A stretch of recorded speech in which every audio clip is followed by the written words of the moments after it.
Have you ever noticed the trades that hurt you the most are not the big losses but the entries? When your mind was already tired, your heart was already heated, and you simply couldn't sit still? There is a paradox in trading that very few people dare to face directly. The more we trade, the more we feel like we are working hard, yet the account keeps getting thinner, the mind gets more tangled, and life outside the screen gradually disappears. We live in an age that worships speed. Faster is better, more is better, busier is more valuable. Hungry? One tap and food arrives. Sad? A short video, a new series, a constant stream of dopamine. Lonely?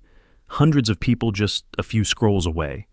Everything is designed to happen instantly, and we are slowly trained to become creatures that can no longer tolerate slowness. The problem is, the financial market does not operate at the speed of dopamine.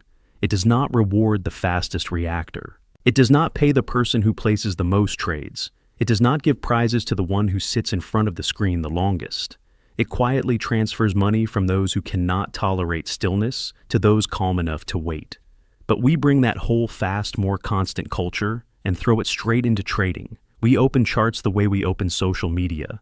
We look for setups the way we look for new messages. We enter trades pressing almost a reflex action. And then we ask ourselves, why am I always tired? Why does trading stress me out so much? Why do I get worse the more I try? Because you are trying to live fast in a game designed for those who live slow. Trading, at its deepest level, is not a game of analysis, but a game of mental pace. And that pace is determined by how you live, not only by how you place orders. There is a movement in modern life called slow living. It was born as a reaction to an increasingly rushed, noisy, overloaded world. Slow living does not tell you to be lazy. It does not tell you to abandon goals. It only asks you one simple but frightening question. Are you living or just running? This question is also the question a trader needs to ask. Are you trading or just reacting?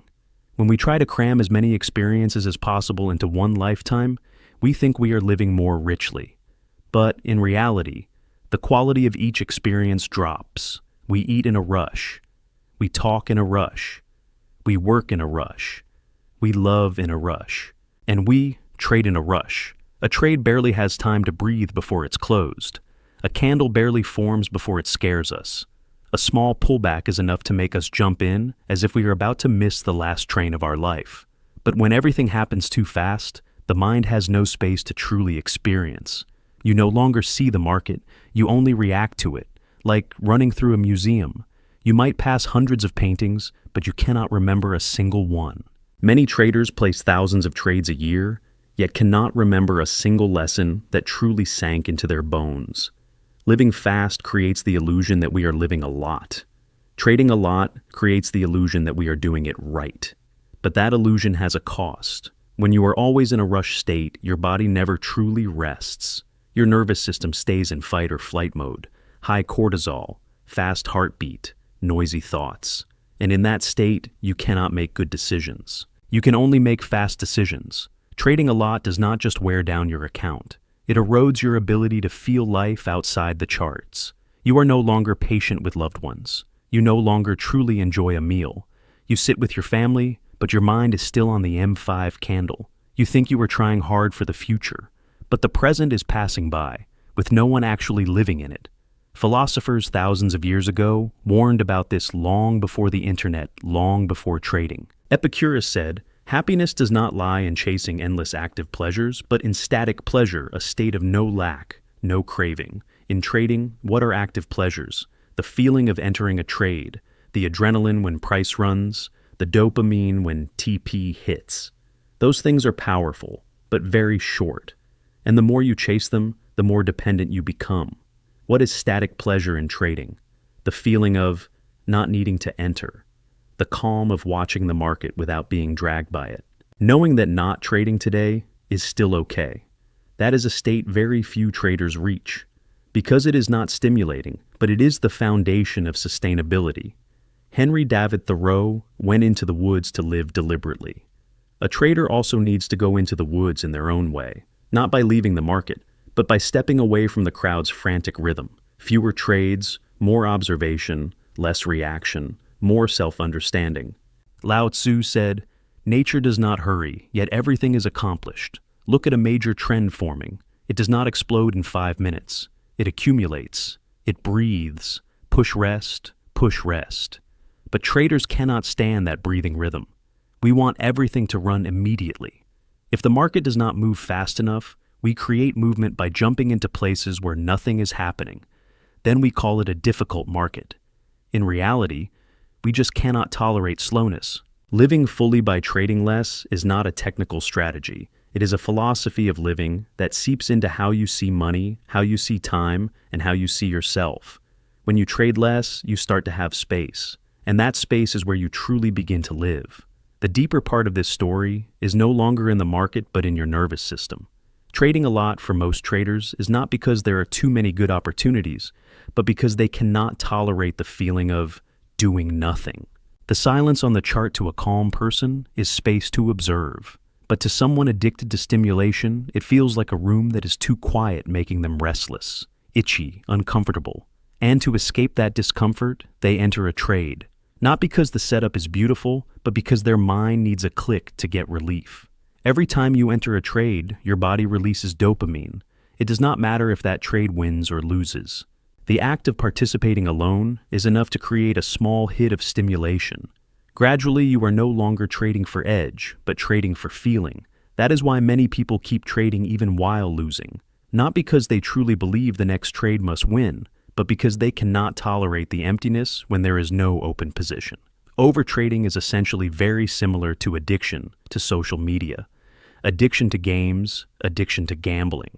Not addicted to results, but addicted to the process of constant stimulation.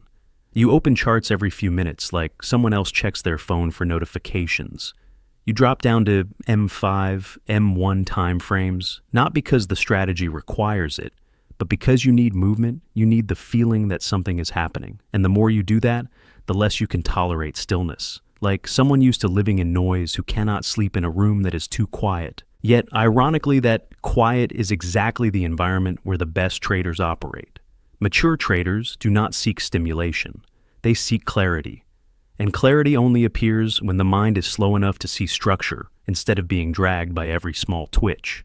When you trade less, strange things start to happen. You begin to see the market as slower, even though it is actually the same.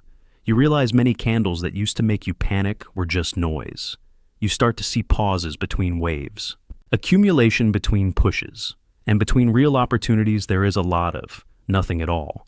And you slowly understand a hard-to-swallow truth. Most of the time in the market is not for making money, but for not losing money. But to do nothing with discipline requires far greater psychological strength than pressing the button to enter a trade. Marcus Aurelius, the Roman emperor and great Stoic philosopher, reminded himself, "If you seek tranquility, do less." In trading, this is almost a secret hidden in plain sight. Do less means you will miss many small moves. But in return, you keep your energy, keep your sharpness, and are truly present when big opportunities appear. Traders who trade too much are like people who talk too much in a conversation. They lose the ability to listen. Traders who trade less begin to listen to the market instead of trying to force it to speak their language. When you reduce the number of trades, you also reduce the number of emotional activations. Fewer times your heart races because of a spike. Fewer times you panic over a single opposite candle. Fewer times you beat yourself up for a stupid entry. Your nervous system begins to cool down. You no longer live in a state of constant alert. And when the body is less tense, the mind finally has space for clarity. Living more fully by trading less does not just stabilize your account. It gives back parts of life that excessive trading quietly took away. You eat without needing to look at your phone. You talk without your mind thinking about an open trade. You walk without constantly imagining charts. You begin to realize you were not truly living between trading sessions before you were only waiting for the next one. Trading less does not make you less serious. It forces you to be more serious with each decision. Each trade becomes a conscious choice instead of an unconscious reflex. And the most beautiful paradox appears here. When you no longer need to trade constantly, you finally become calm enough to trade well. So, how does someone who is used to trading constantly relearn the ability to sit still? This is not about changing strategy. This is about retraining the nervous system. Because the problem was never that you lack knowledge. The problem is that you cannot tolerate the space between opportunities. The first step is to realize that the feeling of, I have to enter a trade, is not a market signal. It is a psychological signal, the itchy fingers, the fear of missing out, the feeling that sitting still is such a waste of time. These are emotional waves no different from sugar cravings, the urge to scroll, or the urge to check your phone. If you observe carefully, every urge to enter a trade has a very short life cycle. It rises up, intensifies for a few minutes, then naturally fades, if you do not act on it. But because you always press the button, as soon as it appears, you have never seen it dissolve on its own. The first training is learning to delay. Not delaying real opportunities, but delaying the reflex. When you feel like entering a trade, set yourself a small rule. Not yet. Wait 10 minutes. In those 10 minutes, do not add more analysis to justify the decision. Just observe the sensations in your body. Is your heart beating faster? Are you imagining price running without you? Are you uncomfortable simply because you are doing nothing? You will start to see one thing clearly. Most impulsive trades are born from emotions, not market structure. When you do not enter immediately, you are teaching your brain a forgotten skill, the ability to tolerate uncertainty without needing to act to relieve it. This is the core of maturity in trading. The market always has movement, but not every movement is an invitation. A beginner sees movement and thinks, opportunity. An experienced trader sees movement and asks, is it worth it? The next step is reducing voluntary exposure to noise. If you keep the chart open all day, your brain never has a chance to slow down. You live in a constant state of alert, like a guard who is never allowed to leave their post. Try setting market viewing windows instead of watching continuously. For example, only analyze at the start of the London session, the start of the New York session, and after the H1 candle closes. Outside those times, the chart does not exist. At first, you will feel very uncomfortable. You will feel like you are missing something important, but that feeling is a sign you are detoxing from movement. Gradually, you will realize most of what you missed was just noise, just small spikes that used to drag you into unnecessary trades. When you trade less, each trade starts to carry more weight. You prepare more carefully, you accept risk more clearly, and you no longer feel the need to make it back because you are no longer trapped in a chain of constant entries. Another important shift is moving the source of your sense of achievement. Addicted traders often feel they have worked only when they have an open trade. A day with no trades feels like a useless day. This is a very dangerous illusion. You need to learn to see a day with no trades because there was no good setup as a successful trading day, because you protected capital, because you followed discipline, because you did not let emotions decide instead of structure. When the definition of a good day changes, your behavior will change with it. And then something deeper happens. When trading no longer occupies all mental space, life begins to return. You have time to read without feeling restless. You can walk without constantly imagining charts. You can sit still without feeling like you are falling behind. And the final paradox reveals itself. When trading is no longer the center of every minute of your day, you become a much better trader. Because you no longer need the market to feel valuable. You no longer enter trades to release emotions. You only enter when there is truly an edge. Living fully by trading less is not about moving away from trading. It is about putting trading in its proper place. It is a part of life, not your whole life. And when you stop trying to force the market to give you something every day, you begin to realize what you truly need is not more trades, but a mind slow enough to clearly see which trades are actually worth taking. By now, you may start to see a very important shift. From someone who looks for opportunities to trade to someone who waits for opportunities worthy of their attention. That is not just a behavioral change, it is an identity change. At first, you entered the market with the mindset of a constant hunter. You thought if you were not always watching, always acting, money would slip past you. But after enough pain, enough exhaustion, you begin to understand. The market does not reward busyness, it rewards selectivity. And selectivity only appears when you are no longer afraid of empty space. The space between trades is where a mature trader is formed. There, you learn patience. There, you learn to observe without interfering. There, you learn that you do not need to react to every movement, just like in life. We think living fully means doing many things, experiencing many places, talking to many people. But as we grow older, we realize what makes life deep is not the number of experiences, but the level of presence in each experience. Trading is the same. A person who places 5 trades in a calm, clear state will learn more and keep more than someone who places 50 trades in stress and fear. When you trade less, each trade becomes a conscious event. You know why you enter. You know what you are accepting. You do not need to pray. You do not need to hope. You simply execute a well-thought-out decision, then let the market do the rest. And when there is no trade, you no longer feel empty. You live. You live between trading sessions instead of only existing while waiting for the next candle. You notice the afternoon sky.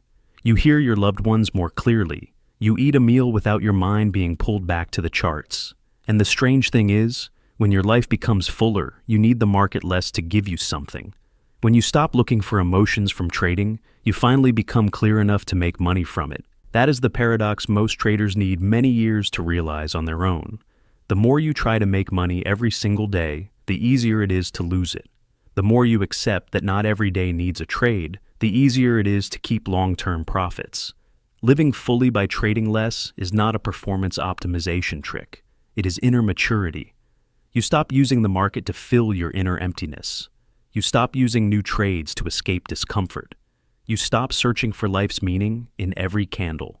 And then trading returns to its true nature, a game of probabilities, not a source of emotions, not a place to prove yourself, not a dopamine hit.